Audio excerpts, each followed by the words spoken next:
Welcome, everyone, to another episode of Coffee with Sales Engineers. I'm so excited to invite our friend, Katherine Giroux, who's had an amazing journey into sales engineering. What we're about to learn from Katherine is really how do you transition from an account executive into sales engineering? The AE-SE relationship, I've always believed, is the most important and critical relationship. When that relationship works well, magic happens. When it doesn't, a lot of frustration happens. So we're here to hear from Katherine. So Katherine, why don't you introduce yourself and we'll dive into some questions. Absolutely. Thanks, Sachin. Great to catch up with you. Thank you for having me on. I'm Katherine Giroux. I have been in pre-sales for 6 years now. I'm currently a specialist solution architect at Stripe for their revenue and finance project. Sachin and I met back when I was at a company called Vivin, and really excited to share my experience with you today. Yes, I want to dig into that because God, I would not want to take a job as an SC selling to SC. So we'll come back to that. But Yes. Katherine, you joined Oracle I saw on your LinkedIn, you really started your journey in sales. I'm assuming, when you were graduating, that was a passion, like you love sales, you wanted to get into it. So tell us about you were on that journey and what got you onto the sales engineering side. How did you fall into it? Believe it or not, when I graduated college, I thought I was going to be a pharmacist. I was a science major and I was learning about the brain, neuroscience, and the nervous system. I had two more classes to take before I could apply to school, but I did need to find a job in the meantime. I attended a career fair at UC Santa Barbara. One of the booths there was Oracle, which even as somebody in college and hearing about very different things at the time, I knew Oracle was a household name. And it also was had such a history and wide portfolio that I knew I would learn about the ecosystems of what types of technology businesses run on to be successful. Another thing that piqued my interest about Oracle was they were bringing back a college training program, an intensive 10-week program, I think 700 students, where I was dropped in. They helped us understand like how businesses measure success, how to run a sales process. I remember a big day in the training program was we all had to do mock discovery calls, which was terrifying. We did Sandler training, and like my parents growing up worked in the banking industry and they went through a management training program. I felt like this was the closest thing in our day and age and technology that would get me closer to that. Yes, I took the job at Oracle, really happy I did. I learned a lot in a formal setting. At the end of the training program, I became an inside sales rep. I had a territory that was an enterprise. I was focused on building pipeline, focusing on closing kind of some single and double base hits. And I was paired up with a field rep focused on larger deals in the same territories. I was lucky because they involved me in those larger deals and let me do a lot of listening.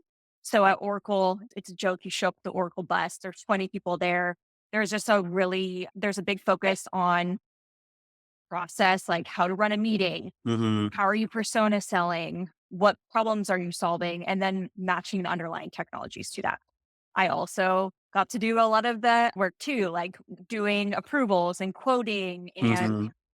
working on RFPs, which helped me get exposed to different parts of the sales process. It was a great introduction to some of these solving these larger business challenges. And I found over the time there that what I actually enjoyed doing wasn't my core job. Like I loved being able to listen to the SCs and listen to discovery calls or run discovery calls and understand what a business is trying to do and then match it to the underlying technologies Hmm. and how that fits in with their tech stack. So it was a little bit self-serving, but at the end of 4 years, I decided, hey, how can I spend more of my time on what makes me tick?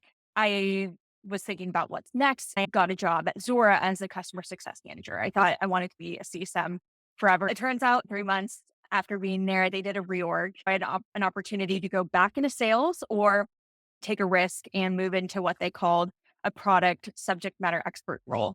Because if you're familiar with Zora, it's in billing, it's very a broad and deep product. And so they had some post sales resources specialized to work with the install base. I focused on the billing core product, which was great because it's at the apex of everything. Mhm. And this is where I built up my technical and solutioning chops. So it was a lot of companies coming to us and say, hey, we're trying to expand into a new market or roll out new pricing and packaging because of competitive pressures. How do we set that up in our product catalog? And it also exposed me to some escalations where it was above break fix. How can we really get our hands dirty, figure out a creative solution? Through the course of about 2 years there, I did pretty much the opposite ends of the spectrum. I promise I'll get to how I became an SC. My director at the time was building this new product experts org, and he said, I want you to expand your skills, get out of your comfort zone. As a result, we're going to do an end to end use case demo competition across the team. I had never demoed in my life. I was terrified. I listened to hours and hours of demos that were done by SCs at Zora. I wrote down their exact click path, how they were describing things. I also messaged one of my now mentors out of the blue and said, hey, Rohan Vaidya, who led the SC team at the time on the West Coast, I asked if I could ride along with his SCs as they did demos. Mm. And he said, sure.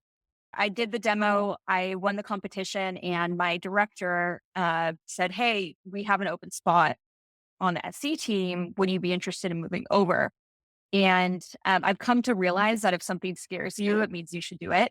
This was really scary, and I couldn't pass it up because the SCs had such a good reputation at Zora. It was definitely a solution sell. And I knew that if it didn't work out in 6 months, I could reevaluate, but I was going to try my best to do it. And so it's been 6 years. I love all the different parts of roles pass and how it's all meshed into one role together.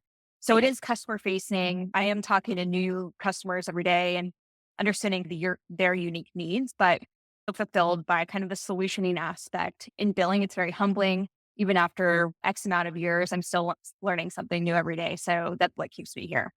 That's such an amazing journey and so much to unpack. Let me go back to what you said earlier. Catherine, going through 4 years of training, you've got all your peers, people that are wanting to get into inside sales. I love that big companies like Oracle have this formalized curriculum and onboarding program with not just for sales, but I've heard sales engineering also. You can take Yes. recent graduates who don't know anything about sales engineering, and you go through this curriculum and you come out as a certified, strong Yep. sales engineer. Having known you, you were probably top of your class in your inside sales cohort. What was obviously at that point you weren't working with SEs. What was in that track as you were getting closer to the end of 4 years that was not fulfilling for you to go and pursue a career in inside sales for that? I think at that point, I had been doing it for 4 years. I ended up moving into a hybrid role where I was getting out in front of customers. My SC and myself would be on the road together, sitting in meetings, having super interesting conversations. And they were really that trusted advisor.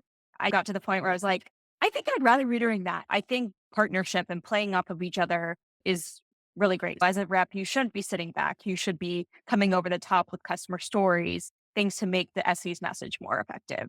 You mentioned something about becoming a CSM once you left Oracle. Was it the customer engagement aspect of CSM that you said you really wanted to do that? Yeah, looking back, I think an SE role is a better fit for sure, but I liked how we were focusing on user adoption and maximizing the value of things they had already purchased. Being able to map out priorities and help customers achieve their goals was appealing, not just being on the sales side of it, but following it all the way through. I was excited to get deeper into the product myself, have my own sandbox, be able to solution things more with my clients. And so that was one of the appealing parts. And I can relate to that because just talking about the solution to a problem wasn't sufficient in your mind. You wanted to be in a role where you actually get to see it to fruition. For all SCs, there's a level of being asked complex questions and Mhm. challenging problems come up in sales cycles. And we are accountable for coming up with the right solutions for Yep. those. But secretly, we all want to ideally stay throughout the journey. And it's Yeah. fulfilling. Maybe it's a year down the road, right? Somebody goes live with the solution that a year ago you were whiteboarding with them and you're like, yes, Yeah. they're Yeah. using it, right? So it's the full circle. Now, Another question that I want to ask you, which comes up a lot in these SE interviews, is you don't have a computer science degree. I think you mentioned chemical engineering. Biopsychology, but Biopsychology, that's right. yeah. And here you are, a solution architect billing, and payments is complex. How did that journey, where did you find that? Because many biochemists or can be scared of just logging into and seeing code on screen. But what was your journey? What was it about your growing up that you knew that you want to get into the deep of technology? Yeah, so it's really funny because I don't think this dawned on me until probably a year or two ago. I found my home in sales engineering. It's just so different, right? How could what I loved back then lead to where I am now? I love to understand how things work. Now in college, it was understanding how the body works. There's different pathways in your body. Mhm. There's neurotransmitters and receptors and how different chemicals flow throughout. In technology, it's similar. We're looking at reference architectures. What systems is a company using in their tech stack? You have underlying objects, which are like your different neurotransmit or like your receptors and Mhm. being able to send data in between systems and capturing that information. I feel like there's some parallels there. So it's that intellectual curiosity that you had as a biochemist that you probably continuing to have as a solution architect, right? Yeah, that definitely resonates with me. Coming in, being curious. I do love to understand how things work. I ask a lot of questions. And I also think that's something that has been helpful for me as I've gone deeper and deeper into billing, as I've worked as a sales engineer, is reading, absorbing, making your own kind of points of view and then validating with the experts. And I think Yeah. as I've expanded my skill set, expanded my core set of knowledge, taking that approach, it's people will oftentimes they're very helpful or they want to help you if they feel like you've done your research and are Right. asking for validations or what am I missing? It's been really fun to my nerdy self really likes to get deep, but at the same time, it's a fast paced environment because companies are changing the way they do business. It's impossible to know everything, but it's motivating too and exciting. I love that. You were born to be a sales engineer, Catherine. So let's talk about the most daunting job you did at Vivint. Here I am watching an amazing demo and a presentation by Catherine. That's got to be daunting. Tell us about what is it like to demo to SEs? I will say I'm super thankful for my time at Vivint because I believe in the mission and the product. It forced me to work on my weaknesses in addition to bolstering my strengths. In billing, you're selling to finance folks. You build a complex use case. They care about do the numbers tie out, right? Mhm. Making sure they know what the value is for them. Selling to SEs is a little bit different, right? It's more, you don't have the comfort to rely on like the numbers tying out. It's up to you to execute on the demo, make sure that the value is resonating and navigating some complex persona based situations too, right? Because SCs typically have not had budget. There's a lot of different Right. personas that you need to sell to. You're competing for budget. It was also helpful there. I'll give you an example about one of the big moments where I was like, okay, I need to make some changes. I have been an excessive preparer, which led to my big career highlight. As you mentioned, every call was an opportunity to get feedback, whether that's, Mhm. hey, I really liked how you messaged us here, or I wish you would have phrased it this way because you're selling to people that could essentially be your boss every call. Now, there was definitely benefits to that where if something breaks in your demo, it's like, oh, I hate when that happens. There's a sense of empathy, which is nice. And it helped me move into more of an active, almost hybrid AESC role where you're building technical champions, meeting with people one on one to multi thread into accounts. But as I mentioned, there's a lot of emphasis on presentation style, which I was able to rely more on my, like, attention to detail, which just was not Mhm. applied Vivint. So one demo, I was working with a strategic prospect.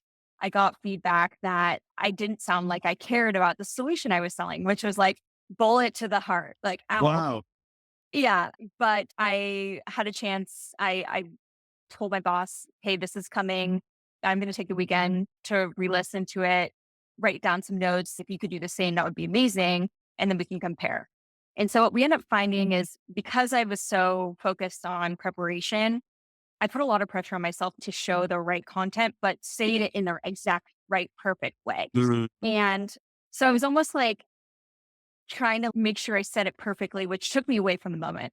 Yep. My manager said, "Hey, you're not Matt Darrow, the CEO of Vivin, like the most amazing marketing demo guy ever. You know your stuff. So just talk." And even though it was crazy, that was like a big moment in my career where I took the pressure off myself to say it perfectly. I could just talk. Yeah. I also had to force myself to improve by taking other strategies, like getting myself outside of my comfort zone, like moderating panels, for example, for like our marketing events, traveling and doing demos to executives. I started teaching Pilates on the side to get more at bats at presenting. One of the biggest moments of my career was I raised my hand to present in front of the entire company at our company kickoff and do a demo, including at Wow. an SE company. I was terrified, but I was able to take my new skill set from all these different experiences while relying on my strengths to project manage this to make it successful. So it was an aha moment for me. But wow, if you give it your best and try new strategies and improve, you can make significant differences. Was amazing. No, Yeah, that's just practicing my skills. I love that presenting to other SEs, you saw a lot of empathy because it's one of the hardest things for us is anytime I've had to do demos to my peers or even presentation to my peers, it's just daunting because they know this stuff. Feedback is a gift. You can learn something from every customer interaction you have. Yeah. I was super thankful that I had the opportunity to do that. Talking about feedback, what guidance would you give to your peer AEs on, hey, if you just did these things, you can optimize more value from your assigned SEs? I would say for the first part, SEs having empathy for their AEs and AEs having empathy for their SEs. As an AE, you have that quota hanging over your head. You're seeing the clock dwindle down on are you going to hit quota from a comp perspective? It's heavily weighted towards your variable. And I think we just need to make sure that we're setting boundaries and respecting each other, but there has to be exceptions to the rule. It might not be an ideal time to do a discovery call, but if we're trying to hit the schedule to align with an end of quarter close, like trying to be as helpful as you can to move things forward. There are definitely times and places, but communication is key and being like, hey, I'm willing to be flexible. I know we have a shared goal of getting this opportunity over the line. Like, I'm happy to do X, Y, and Z, but asking for something in return, setting Yeah. expectations for the meeting. I would say empathy for our A counterparts. There's high highs and low lows. Being able to work with them to get as many deals closed as possible. Yeah. From the other side, I would say, and this is like me being in the AE role, but also working with some fantastic AEs over the course of being an SE, it's super helpful when AEs set expectations. I'm a fan of over communicating. I will go and do research before I meet with the company, but set up 15 minutes with your SE before the call, talk about who you're talking to, what they're trying to do, what pique their interests, what landmines should we be watching out for. I am a big fan of, I guess it's process, but I would say like for a discovery call, making things super simple and easy for the, so for Mhm. example, if there's a qualification call and they're bringing me in for a technical discovery call, have one slide where it's, these are the three things that we heard are important to you. It gives us a chance to confirm our understanding is correct. Do we Has have the, yeah. anything changed? I can play done and try to pull a little bit more on the threads before I get into the process related technology discovery as well. I think setting expectations with the prospect and the SC, doing debriefs after to say, okay, this is how things went, providing Mhm. feedback and planning for the next step is one way to build trust, but also a way to make sure your SC doesn't get caught flat footed, which Yeah. I'll definitely appreciate. That's awesome. And feedback is really important. And I think sometimes AEs may feel, look, I've never been an SE. I can't really give you feedback on how to improve, but it's less about how you can improve, but what happened in that meeting. Active listening, like true partnership, where you're doing 4-hour demos, having the AE observe the room, take down questions, what people's, facial expressions are, popping in with customer stories or reinforcing what the SC said. gives the SC a break to recenter themselves and get ready for the next part of their demo. But it also just, you look like a united front, which I Yeah. think aligning on your shared goals and having your SCs back or having your AEs back is a way to build trust.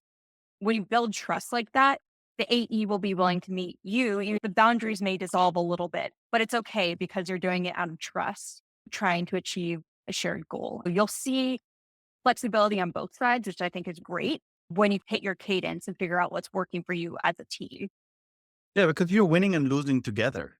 So Yes. it's having that joint goal. Okay, so I am competitive. Like, I want to win too. I feel like I've been able to take the AE mindset and make it work for me as an SE. Sometimes if I was building the decks, I was making the what we heard slide earlier on in my career. It comes to a point where I've had to work on boundary setting. Hey, I'm happy to do X, Y, and Z, but do I need to build a 30-page solution document that the prospect is not going to read? I don't think so. Right. So it's like picking and choosing your battles, or like you strategizing together on how you're going to move the deal forward at each part in the sales cycle. I, I felt this way before, but even more so coming out of Vivin, like the SCs have the whole another layer, a different angle on the deal that I think it's just really beautiful when the AE and SC can partner well together. I think understanding each other's role, where they're coming from, it's so important. As most AEs will never be SEs. So it's really hard for us to say empathize with the SE because look at all the challenges they deal with. They will never understand it the way you understand it. So for SE, just share what was hard about preparing for this demo when you Yeah. had three other demos. SE is such a shared resource. AEs only see us as you're my SE, but you're Yes. also somebody else's SE, right? Yeah. And in terms of setting boundaries, it's communicating. If I have a demo, please don't schedule the demo right when my other demo ends because there might be configuration changes that you can make. Right. Um, Provide maybe a verbal user, a working manual, like how to work best with you, asking them how to work best with them, and Yeah. then providing feedback along the way too. Not only like on how to work best together, but also, hey, I really liked how you said this, or hey, you mentioned this story, like next time add in this part. I think that could have landed, like things like that. Make it time bound, make it specific. And then I will say one last thing is above and beyond the comp, like what motivates your SC? Like, Hmm. do they want their name on the win notice and that's how they feel organized? Do they really like when they do something and you send a quick note to your manager? There's just different things that you can do above and beyond what's Yeah. obvious. Figuring out for each AE or SC that you're working with, what is that thing for them? That's a great point because it's not always the money. I love that idea of actually having what works best for me document on two columns, one table, and each of you just review it on a regular basis. It's just reminding you that this works for me and reminding myself that this works best for you and Yeah. iterate on it. I love that. And asking for feedback. Hey, does this make sense? Or give them the option to be like, wait a minute, like you said this, but we like use it as a starting point and then Yeah. find a way that you can meet in the middle and work best together. That's an amazing recommendation. Catherine, thank you so much for sharing your thoughts, sharing your journey with us. My pleasure. I know many account executives look at us and honestly, like if they have the best SE, they probably never want to be an SE because they're like, I've got the best of both worlds. For anybody out there listening to this and you're an account executive and maybe you can relate to Catherine's desire to be more into the technology and be more hands-on, connecting the dots and solving the problems. This could be a great profession for you too. Thank you for taking the time. Truly appreciate it. So great to connect with you. Wish you all the best. Thanks for having me.